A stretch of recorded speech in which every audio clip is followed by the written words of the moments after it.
ಕಲ್ಲು ಕ್ವಾರಿಗಳನ್ನು ಸ್ಫೋಟಗೊಳಿಸಿದ ನಂತರ ಅಕ್ಕಪಕ್ಕದಲ್ಲಿದ್ದಂಥ ಮನೆಗಳು ಕೂಡ ಬೆರಕು ಬಿಟ್ಟಿದ್ದಾವೆ. ಮನೆಗಳ ಗೋಡೆಗಳು ಬೆರಕು ಬಿಟ್ಟಿದ್ದಾವೆ. ಕುಸಿತಾ ಇರುವ ಮನೆಗಳ ಸಿಮೆಂಟ್ ಛಾವಣಿ ಗ್ರಾಮಸ್ಥರ ನೆಮ್ಮದಿಯನ್ನು ಹಾಳು ಮಾಡಿಬಿಟ್ಟಿದೆ. ಈ ಕಲ್ಲು ಗಣಿಗಾರಿಕೆ ಯಾದಗಿರಿ ಜಿಲ್ಲೆಯಲ್ಲಿ ಜನರ ನೆಮ್ಮದಿಯನ್ನು ಕೆಡಿಸಿರೋದು.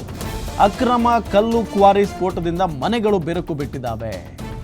ಜೀವ ಭಯದಲ್ಲಿ ಮಸ್ಕನಹಳ್ಳಿ ಗ್ರಾಮಸ್ಥರು ನರಕಯಾತನೆಯನ್ನು ಅನುಭವಿಸ್ತಾ ಇದ್ದಾರೆ. ಪಾಪ ವರ್ಕನಹಳ್ಳಿ ವ್ಯಾಪ್ತಿಯ ಬೆಟ್ಟದಲ್ಲಿ ಭಾರೀ ಪ್ರಮಾಣದ ಕಲ್ಲು ಗಣಿಗಾರಿಕೆ ನಡೀತಾ ಇದೆ. 8 ಜನ ಗುತ್ತಿಗೆದಾರರಿಂದ ಅನುಮತಿ ಪಡೆದು ಕಲ್ಲು ಗಣಿಗಾರಿಕೆ ನಡೀತಾ ಇರೋದು. ಆದರೆ ನಿಗದಿತ ಅನುಮತಿ ಪ್ರದೇಶ ಬಿಟ್ಟು ಅಕ್ರಮ ಕಲ್ಲು ಗಣಿಗಾರಿಕೆ ಮಾಡಲಾಗ್ತಾ ಇದೆಯಂತೆ. ಸಂಜೆ ಹಾಗೂ ನಸುಕಿನ ಜಾವ ಕಲ್ಲು ಕ್ವಾರಿ ಸ್ಫೋಟ ಮಾಡಿ ಗಣಿಗಾರಿಕೆ ಮಾಡ್ತಾ ಇದ್ದಾರೆ. ಮನೆಗಳ ಬೆರುಕು ಬಿಡುತ್ತಾ ಇರುವ ಹಿನ್ನೆಲೆ ಗ್ರಾಮಸ್ಥರು ಕಣ್ಣೀರಿಡ್ತಾ ಇದ್ದಾರೆ. ಪಾಪ ಈಗ ಗಣಿಗಾರಿಕೆ ಬಂದ್ ಮಾಡಿ ಅನ್ನೋ ನಿಟ್ಟಿನಲ್ಲಿ ಆಗ್ರಹಿಸ್ತಾ ಇದ್ದಾರೆ ಗ್ರಾಮಸ್ಥರು. ನೀವು ದೃಶ್ಯದಲ್ಲಿ ನಿಮಗೆ ತೋರಿಸ್ತಾ ಇದ್ದೀವಿ. ಮನೆಗಳ ಗೋಡೆಗಳು ಬಿರುಕು ಬೀಳ್ತಾ ಇದ್ದಾವೆ. ಈಗ ಕಲ್ಲು ಗಣಿಗಾರಿಕೆ ಅಂತ ಅಂದರೆ ಅಲ್ಲಿ ಸ್ಫೋಟ ಮಾಡ್ತಾರೆ. ಕಲ್ಲುಗಳನ್ನು ದೊಡ್ಡ ದೊಡ್ಡ ಬಂಡೆಗಳನ್ನು ಛಿದ್ರ ಮಾಡೋದಕ್ಕೆ. ಸೊ ಅದರಿಂದ ಅಲ್ಲೇ ಇದ್ದಂಥ ಅಕ್ಕಪಕ್ಕದ ಮನೆಗಳ ಗೋಡೆಗಳು ಬಿರುಕು ಬೀಳ್ತಾ ಇದ್ದಾವೆ.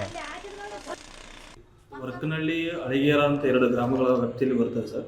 ಅದರಲ್ಲಿ ಟೋಟಲ್ ಒಂದು ವರ್ಕನಹಳ್ಳಿಯಲ್ಲಿ 8 ಕಟ್ಟಡ ಕಲ್ಲು ಕ್ವಾರಿಗಳಿಗೆ ಪರವಾನಗಿ ಕೊಟ್ಟಿದ್ದೀವಿ. ಅಳಿಗೇರದಲ್ಲಿ 9 ಇದ್ದಾವೆ. ಕೆಲವೊಂದು ಐಡಲ್ ಆಗಿದ್ದಾವೆ, ನಿಷ್ಕ್ರಿಯವಾಗಿದ್ದಾವೆ, ಕೆಲವೊಂದು ರನ್ನಿಂಗ್ ಇದ್ದಾವೆ. ಅಲ್ಲಿ ಆದರೂ ಕೂಡ ಅವ್ರಿಗೆ ನಿಯಮಾನುಸಾರ ನಿಯಮ ಪಾಲಿಸಲಿಕ್ಕೆ ಆಲ್ಮೋಸ್ಟ್ ಎಲ್ಲ ನೋಟಿಸನ್ನು ಕೊಟ್ಟಿದ್ದೀವಿ. ಕೆಲವೊಬ್ಬರು ಆಮೇಲೆ ಬ್ಲಾಸ್ಟಿಂಗ್ ಮಾಡೋದ್ರು ಕೂಡ DGMS ಡಿಪಾರ್ಟ್ಮೆಂಟಿಂದ ಬ್ಲಾಸ್ಟಿಂಗ್ ಸರ್ಟಿಫಿಕೇಟ್ ತೊಗೊಂಡಿದ್ದಾರೆ. ಈ ಏನು ವೈಲೇಷನ್ ಆದರೂ ಕೂಡ ನಾವು ಇನ್ಸ್ಪೆಕ್ಷನ್ ಮಾಡಿಬಿಟ್ಟು ಮುಂದಿನ ಕ್ರಮ ಕೈಗೊಳ್ತೀವಿ, ಕಾನೂನು ಕ್ರಮ.